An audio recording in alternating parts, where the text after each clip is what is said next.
Next adalah tipe komunikasi. Berdasarkan sifatnya, tipe komunikasi dibagi menjadi dua, yaitu mediated dan non-mediated. Mediated adalah komunikasi bermedia. Komunikasi ini berlangsung dengan memanfaatkan media komunikasi. Berbeda halnya dengan mediated, non-mediated adalah komunikasi tanpa media. Artinya, komunikasi ini tidak memanfaatkan media komunikasi. Lalu ada komunikasi tradisional. Komunikasi tradisional ini berbentuk komunikasi primer, serta sifatnya mendalam dan berlaku pada orang-orang yang berbeda status. Identitas pemberi pesan dinilai oleh si penerima lebih penting dibanding isi pesannya. Komunikasi tipe tradisional ini ampuh untuk menyebarkan informasi di pedesaan. Lalu ada bentuk dari komunikasi. Bentuk A adalah komunikasi antar individu, di mana komunikasi ini terjadi secara pribadi antara satu orang dengan orang yang lain. Lalu bentuk B adalah komunikasi kelompok. Komunikasi kelompok adalah komunikasi seseorang dengan sekelompok orang. Selanjutnya bentuk yang C, yaitu komunikasi massa. Komunikasi massa adalah komunikasi antara lembaga terorganisasi dengan sekumpulan massa yang anonim. Lalu ada komunikasi dua langkah. Langkah pertama adalah informasi yang diturunkan dari media massa ke opinion leader. Opinion leader ini akan menerima dan mengolah informasi tersebut, lalu menyampaikannya ke khalayak. Itu adalah komunikasi langkah yang kedua. Oke, next. Subpokok bahasan ketiga, yaitu komunikasi dan budaya. Ada apa sih komunikasi dengan budaya itu? Kenapa dalam komunikasi ada budaya dan kenapa dalam budaya ada komunikasi? Seperti yang telah kita bahas sebelumnya, terdapat simbol yang digunakan sebagai bentuk lain dari informasi. Contohnya, di Kalimantan, tidak biasa bagi masyarakat Dayak untuk membawa senjata tajam secara terbuka. Bagi mereka, berjalan dengan golok terbuka berarti siap untuk berperang. Sebaliknya, masyarakat Madura terbiasa membawa senjata tajamnya untuk bekerja mencari rumput. Perbedaan memaknai membawa parang tanpa sarung ini merupakan salah satu pemicu konflik berkepanjangan di Kalimantan.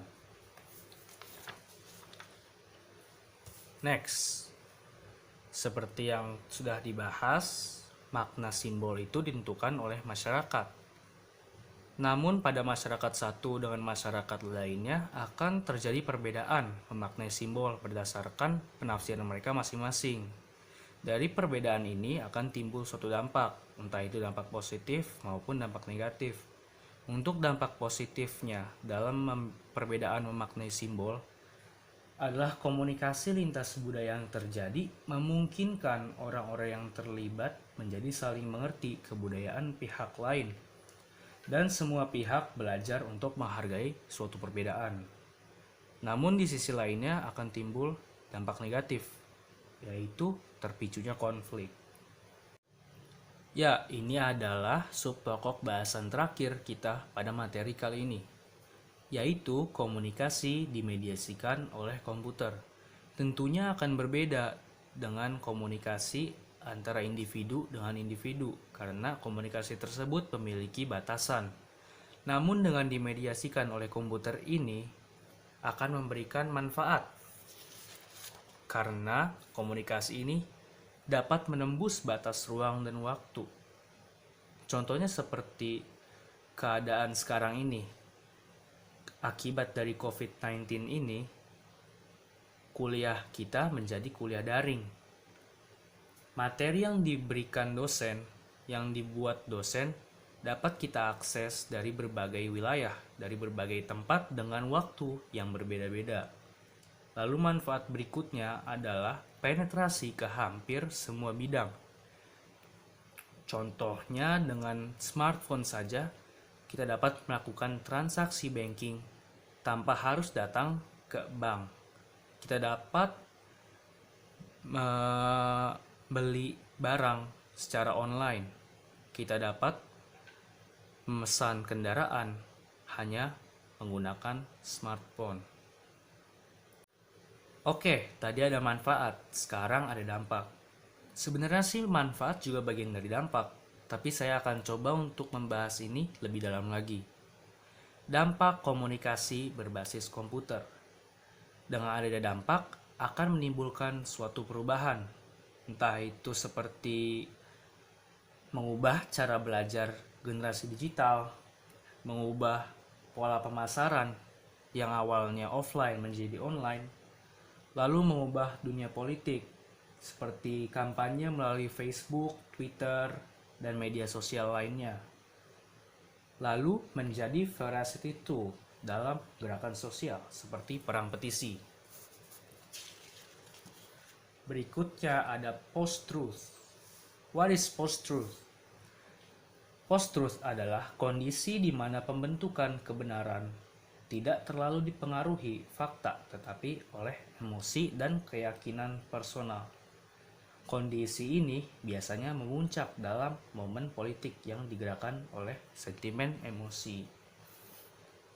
Berikutnya ada pengaruh negatif dalam komunikasi berbasis komputer. Contohnya seperti hoax. What is hoax? Hoax adalah berita palsu atau berita bohong yang sengaja dibuat. Tujuannya sih sebenarnya mungkin cuma buat iseng-iseng doang atau memanasi situasi, keadaan. Lalu ada fake news. Hampir sama dengan hoax, tapi fake news ini lebih ke artikel atau berita yang salah yang disebarkan melalui internet. Lalu ada filter bubbles, yaitu dunia yang dibangun atas dasar kesamaan. Selanjutnya echo chamber, dalam tanda kutip mendengar yang sama dengan pendapat kita. Dan yang terakhir ada social bots. Social bots adalah komputer untuk melipat gandakan penyebaran. Berikutnya media sosial dan post-truth. Benar, emosional itu lebih dari fakta. Fakta itu kurang berpengaruh dibanding kondisi emosional dan sentimen seseorang terhadap latar belakang informasi yang disajikan sebuah media. Contohnya seperti kampanye hitam atau yang lebih dikenal dengan black campaign yang menyerang seseorang tokoh. Kita menelan mentah-mentah tanpa disaring, tanpa mencari tahu fakta yang sebenarnya terjadi. Lalu ada ciri-ciri post-truth era, di mana merebaknya berita hoax dan kebimbangan massa dan jurnalis dalam menghadapi berita-berita bohong yang disebarkan di media sosial. Oke, telah tiba kita di penghujung materi kali ini. Thanks for watching. Jangan lupa untuk mengakses PPT yang ada di course dan menonton videonya. Sekian dari saya, wabillahi taufiq wa hidayah. Wassalamualaikum warahmatullahi wabarakatuh. Don't forget to like, comment, and subscribe. And bye-bye.